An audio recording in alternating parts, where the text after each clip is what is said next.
Dans cette seconde rubrique, à savoir le monde de la composition, on va traiter des avantages et des contraintes du métier.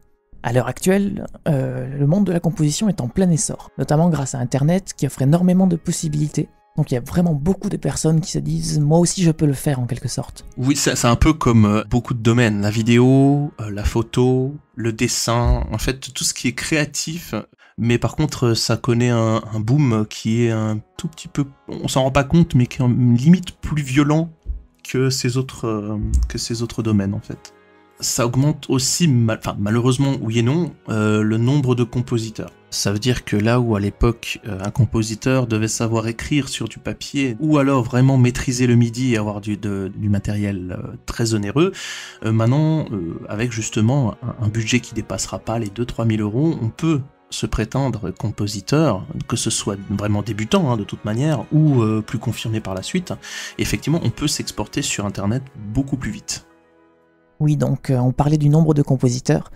C'est vrai qu'on assiste vraiment à un effet pyramidal à l'heure actuelle. Il y a tellement de monde que le marché est vraiment saturé. Pour donner des chiffres hypothétiques pour l'exemple, pour disons 100 000 compositeurs débutants qui veulent se lancer dans la pratique, il y aura peut-être 10 000 amateurs confirmés dans le lot qui commenceront à savoir ce qu'ils font et à produire un contenu de qualité. Et sur ça, peut-être 10 bons professionnels qui s'en sortiront.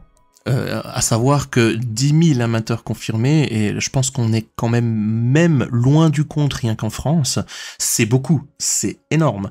Beaucoup de compositeurs composent pour, c'est bête à dire, qu'on écoute ce qu'ils font. Comparativement à la photo et à l'image, c'est beaucoup plus difficile d'avoir un accès direct ou de se diffuser quand on fait que de la musique. Donc ça reste quand même énorme, même si certains amateurs confirmés sont vraiment très bons. Après, si on veut aller voir encore plus haut, et ça c'est vraiment pour imager, sur donc 100 000, et encore je pense qu'on peut même rajouter un 0 et arriver à 1 million de débutants, on aura un compositeur à succès. C'est pas ce qu'il faut viser.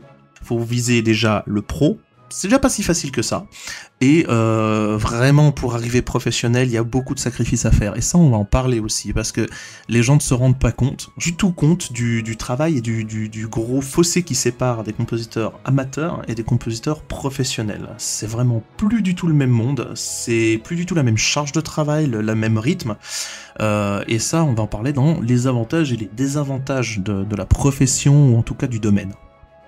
Donc on va commencer par le côté sympa, les avantages. Donc le lieu de travail c'est la maison, donc on est chez soi, on est vraiment bien, on peut se lever à l'heure qu'on veut, enfin attention, c'est pas conseillé. Oui, non, ouais, on part vite en décalage, la preuve en est nous.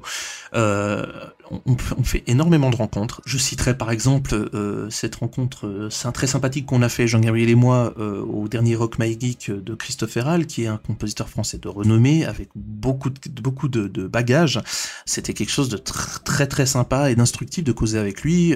Effectivement, on peut rencontrer plein de musiciens, d'autres artistes. Je regarde par exemple avec les noobs, le fait d'être compositeur chez Noob et de pouvoir rencontrer les noobs eux-mêmes, des copains d'une Naul Band, etc. Effectivement, c'est très cool. On peut rencontrer même d'autres personnes encore plus loin. On a ces échanges artistiques qu'on a avec, par exemple, les artistes de session qu'on peut engager, par exemple. On peut vivre de notre passion. Je pense que c'est aussi ce que recherche beaucoup de monde dans beaucoup de métiers, dans beaucoup de métiers créatifs surtout. On peut bosser en slip. C'est con, mais bah oui, on est à la maison. Théoriquement, une journée de composition, pour vous faire envie, comme je l'ai vis par exemple, je me lève pas oui à l'heure que je veux, oui et non, ça dépend vraiment de l'emploi du temps, ça on y viendra, mais je me lève admettons à 9-10 heures, j'ai le temps de me sortir du pieu, de prendre ma petite douche, d'aller boire mon petit café sur le balcon, fumer ma petite clope, et je démarre mon ordi, je commence à travailler, mais je suis déjà en train de travailler, c'est-à-dire qu'un compositeur doit se mettre dans le mood. Donc une chose qui est un avantage et un défaut à la fois, c'est que on est considéré par les gens, et on peut même soi-même se considérer comme étant un peu en vacances, mais en fait on ne l'est jamais. C'est-à-dire que la charge de travail, vous le verrez, rejoint très très vite une charge de travail d'un emploi lambda, en fait, d'un emploi tout à fait normal, voire plus suivant les périodes de rush. C'est vraiment une question de gestion. D'ailleurs, on peut effectivement se gérer. Alors, comme le principe du travail est agréable, on peut régulièrement avoir l'impression d'être en vacances alors qu'on n'y est pas du tout.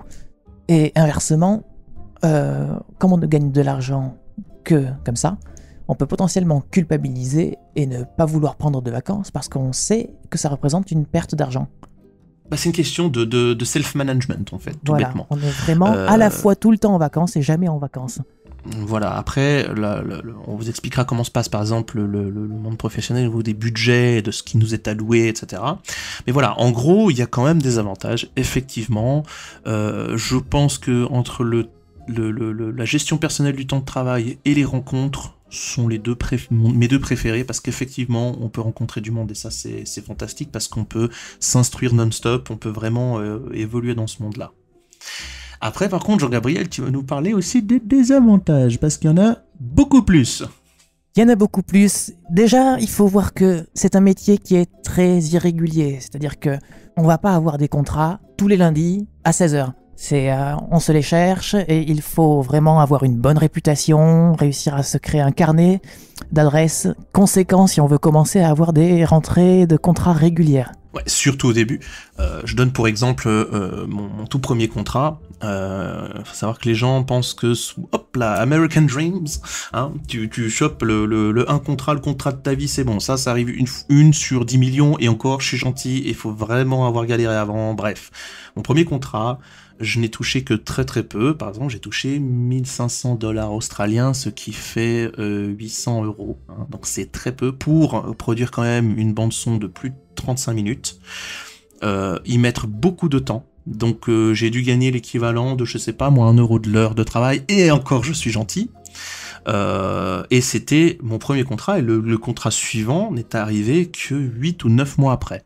Mais effectivement, au début, surtout au début, c'est même pas régulier, c'est plutôt sporadique, on va dire. Hein, Oui, complètement. De la même manière, lorsqu'on a un contrat, c'est beaucoup de travail, parce qu'il faut vraiment se rendre compte que le compositeur arrive en post-production, à la toute fin de la chaîne, et on a souvent très peu de temps pour faire les musiques. Les délais, c'est vraiment très dur à tenir, parce qu'on peut potentiellement nous demander une demi-heure de musique à faire en 3 jours. C'est rare hein, quand même à ce stade-là, mais ça peut arriver. Ça est arrivé. Moi, ça m'est arrivé. Encore exemple de nouveau. Hein, je crois que toi aussi, ça t'était arrivé pour une musique. Oui. Il n'y a même pas un mois, ça m'est arrivé. Hein. Oui, puis je me souviens quand il y a à peu près une année, on était en rush. Non, en juin dernier, moi j'étais en rush pour un jeu. Toi, tu étais en rush pour je ne sais plus quoi. Et c'est vrai qu'on se parlait, c'était 3, 4, 5 heures du matin, 6 heures du matin. Au final, on allait finalement se coucher, et on avait travaillé toute la nuit, les deux, chacun sur notre projet, mais effectivement, parce qu'on était en rush. J'ai travaillé, je me souviens, je crois, 4 ou 5 jours d'affilée, mais non-stop, c'est-à-dire que je me levais pour travailler, j'allais me coucher et je me relevais pour travailler. Donc là, à ce moment-là, il faut supporter ça. Et c'est une partie de la gestion personnelle qui n'est pas un avantage, parce que honnêtement, on se rend pas compte tant qu'on ne l'a pas testé. C'est vraiment difficile de garder ce rythme-là sans avoir quelqu'un qui nous dit de le faire. 14-16 heures par jour pendant une semaine, ça... à la fin de la semaine, ça commence à tirer. Et en termes de fatigue, c'est dur d'être aussi efficace que le premier jour. Oui, surtout qu'étant à la maison, on a bien envie des fois, on est vite l'appel du canapé, de la petite pause, etc. Donc c'est quelque chose aussi où c'est pas un avantage en soi en fait. Vous voyez, on tourne déjà certaines choses qui étaient des avantages en désavantage. Le compositeur porte plusieurs casquettes. Donc il y a la casquette bien entendu de compositeur, hein, c'est la principale, mais il y a aussi commercial. Il y a beaucoup trop de personnes qui se disent « Je suis bon, donc ça suffit, on me trouvera ». Oubliez le rêve américain, oubliez le rêve du « je suis une star » ou même si vous faites un buzz ou quoi que ce soit, oubliez. Popularité et buzz ne riment pas avec professionnalisme. Si maintenant, demain, en étant amateur, l'un de vous fait une composition, une reprise, c'est souvent des reprises, faut pas oublier, et que ça fait le buzz mondial, ça fait 10, 15, 20 millions d'écoutes ou de lectures, ça ne veut pas dire que demain, le jour d'après, quelqu'un va venir toquer à votre porte, vous envoyer un mail pour vous dire Hey, j'adore votre travail, hein, je vous engage, c'est Universal Music, vous allez travailler avec Hans Zimmer. Non, c'est faux, ça ne marchera pas parce qu'ils veulent du professionnel, ils veulent pas du mec qui est connu, ils s'en foutent de ça. Ils veulent surtout une personne sûre, c'est-à-dire une personne qui a un CV. C'est jouer la sécurité si on sait qu'une personne est capable de faire quelque chose. Être connu, ça ne veut pas dire qu'on a un bagage suffisant pour avoir du professionnalisme. Beaucoup de compositeurs sont à la recherche du like, notamment parce que c'est un travail qu'on fait quasiment tout seul. Mis à part quand il y a vraiment du budget, on a les moyens de s'entourer de personnes supplémentaires. On travaille en continu devant l'ordinateur, on peut se désocialiser. Ça peut être pesant et beaucoup chercheront une reconnaissance sociale via toute leur vie virtuelle, via SoundCloud, Facebook, tout ça. La solitude dans le travail est encore un des désavantages qu'on peut enregistrer. Voilà, c'est pesant, sachant qu'un compositeur professionnel ne va pas poster tout ce qu'il fait. Un compositeur professionnel, il est lié au secret de la non-divulgation pour beaucoup de projets. Par exemple, je ne mets aucune musique que je fais pour les jeux sur lesquels je travaille. Je ne peux pas, bien entendu, c'est normal. C'est ce qu'on a, ce serait livrer des musiques que je vends au public gratuitement, parce que on sait à l'heure actuelle que tout le monde peut télécharger quoi que ce soit. C'est beaucoup de travail aussi. Un compositeur ne fait pas une grosse musique par semaine ou par mois.